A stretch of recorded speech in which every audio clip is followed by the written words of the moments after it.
Bienvenue dans cette nouvelle analyse. Aujourd'hui, on ne va pas juste se contenter de survoler un texte de loi poussiéreux ou un manuel abstrait, non. On va plonger dans le concret, déconstruire un document brut. Imaginez un vrai test de connaissances, un examen de certification officielle sur les normes d'urbanisme. Ça a l'air simple comme ça, juste un bout de papier avec des lignes pointillées et des espaces vides. Mais en réalité, c'est bien plus qu'une simple évaluation scolaire. C'est littéralement la matrice de la planification urbaine. C'est le filtre absolu par lequel doivent passer ceux qui auront le pouvoir de dessiner, d'autoriser ou, au contraire, de bloquer le développement de notre environnement quotidien. Et grâce à ce prisme, on va pouvoir découvrir comment la loi façonne vraiment la réalité sur le terrain. Face à une page blanche, quelles sont les règles qui façonnent nos villes? C'est la question fondamentale posée par ce document. On a tous connu cette tension palpable, presque ces sueurs froides, face à une copie d'examen, pas vrai? Eh bien, imaginez la pression de devoir extraire de sa mémoire les rouages exacts d'une gigantesque machine administrative. Chaque espace vide sur cette copie, c'est comme une ligne de code dans le grand logiciel de l'urbanisme. Remplir ces blancs, c'est prouver qu'on comprend qui a le droit de construire, sous quelles conditions, et surtout selon quel calendrier. Cet examen, il est méticuleusement conçu pour tester les piliers fondamentaux. Pas question de vagues concepts ici, on exige une précision chirurgicale, des numéros de loi, des dates d'homologation, des délais de validité ultra précis. C'est une véritable cartographie des compétences exigées. Section 1, l'anatomie de l'examen. Section 2, le cadre légal fondamental. Allez, on plonge directement dans le vif du sujet. Toute pratique de l'urbanisme, absolument toute, repose sur un socle législatif inébranlable. Et la toute première épreuve de ce test, c'est d'être capable d'identifier ce socle sans la moindre hésitation. Le document met en avant 3 vrais titans du droit de l'urbanisme marocain, la loi 2590, la loi 1290 et la loi 6612. Le candidat doit pouvoir relier, de manière instantanée, chaque numéro à son domaine d'application bien spécifique. On y trouve une ligne avec écrit « loi relative à » suivie de fameux pointillés intraitables. Il faut savoir par exemple différencier la loi qui régit les lotissements de celle qui encadre l'urbanisme en général ou encore celle beaucoup plus récente qui vient sanctionner les infractions.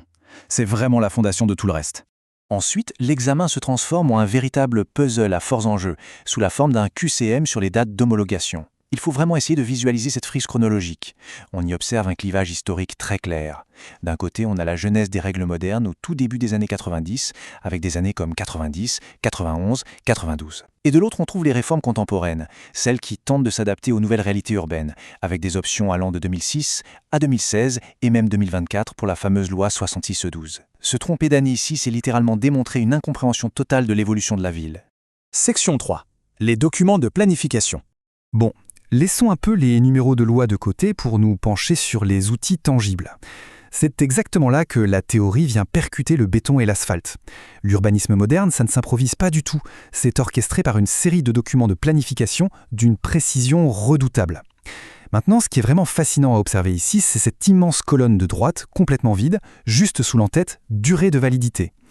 L'examen liste 6 documents majeurs. Ça va du très vaste schéma directeur d'aménagement urbain jusqu'à la très spécifique autorisation de construire, en passant bien sûr par les plans de zonage ou d'aménagement. Le défi, le candidat doit restituer uniquement de mémoire la durée de vie exacte de chacun de ces documents. C'est assez vertigineux quand on y pense, parce qu'un document périmé n'a plus la moindre valeur légale. Et ignorer ces durées, ça peut tout simplement paralyser des millions en investissement. Prenons juste un petit instant pour souffler et réaliser l'envergure de ces outils. Le schéma directeur d'aménagement urbain, qu'on appelle souvent le SDAO, c'est lui qui donne la grande vision globale, la vue d'ensemble.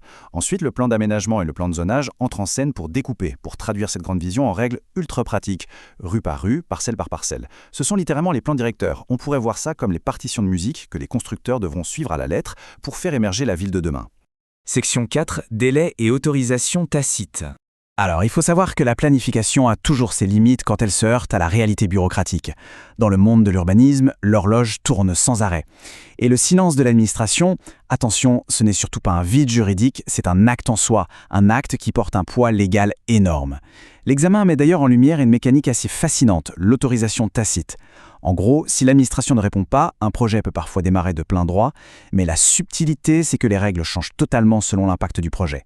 Le test confronte directement 2 scénarios, un projet de lotissement d'un côté et un projet de construction de l'autre. Le futur professionnel doit pouvoir assigner la bonne réponse sans trembler. Pour un projet de construction, le délai d'expiration est fixé à 2 mois de silence administratif. En revanche, un projet de lotissement, qui est beaucoup plus complexe et lourd en termes d'infrastructure, exige un délai de 3 mois. Une simple erreur d'1 mois ici, et on se retrouve à démarrer des travaux dans la plus totale illégalité. Et ça illustre parfaitement le pouvoir incroyable qu'a la loi de tout suspendre. Lisons ensemble ce petit fragment de l'article 27, exactement tel qu'il est présenté aux étudiants. À compter de la date de l'enquête publique visée à l'article 25 ci-dessus et jusqu'à la parution du texte d'approbation du projet, ne peuvent être autorisés les travaux de construction et de plantation. Le candidat est tenu de remplir ces blancs si cruciaux. Concrètement sur le terrain, ça veut dire qu'un plan qui est en cours d'approbation gèle littéralement, instantanément, tous les droits de construction. C'est une sorte de période de transition un peu hors du temps, où la ville retient son souffle en attendant que la nouvelle norme entre en vigueur. Section 5. Pouvoir et utilité publique. Voyons un peu comment tout cela nous mène vers l'enjeu ultime de l'urbanisme. Car au-delà des plans, au-delà des chronomètres, il y a la question fondamentale de l'autorité. Qui, au bout du compte, détient le pouvoir suprême de sceller le destin d'une parcelle de terre, que ce soit pour un intérêt privé ou pour cause d'utilité publique? L'article 22 révèle à cet égard l'immense autorité du président du conseil communal. C'est lui qui tranche sur les demandes. Mais le texte à trous de l'examen vient tout de suite nuancer les choses, montrant qu'il n'est pas tout-puissant pour autant. Ça souligne un système très clair de frein et de contrepoids. Le président peut tout à fait accorder des autorisations, oui, mais à une condition stricte, que le projet soit en accord total avec les grandes directives du fameux schéma directeur d'aménagement urbain.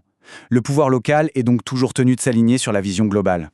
L'article 28, lui, nous plonge dans un scénario encore plus dramatique. Faisons un peu d'imagination. Un propriétaire terrien découvre un matin que sa parcelle est ciblée par une déclaration d'utilité publique. L'État a prévu d'y construire une école ou de faire passer une route. Du jour au lendemain, son bien est complètement gelé. L'examen pose alors la question fatidique: combien de temps ce gel peut-il durer? Les effets de la déclaration d'utilité publique cessent à l'expiration d'un délai de à compter de la date de Être capable de remplir ses blancs, c'est savoir déterminer au jour près quand ce citoyen pourra récupérer la pleine jouissance de son terrain si jamais l'État décide finalement de ne pas passer à l'action.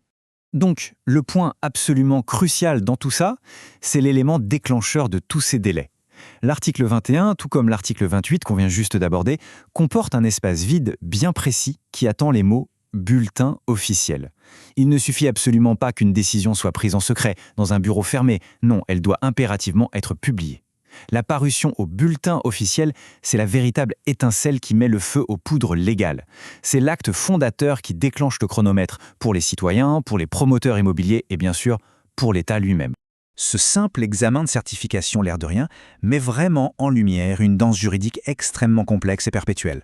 En testant toutes ses connaissances sur les dettes limites de silence de l'administration, sur le pouvoir exact du président du conseil, ou encore sur le gel des terrains pour cause d'utilité publique, le document révèle au grand jour les forces contraires qui traversent la ville.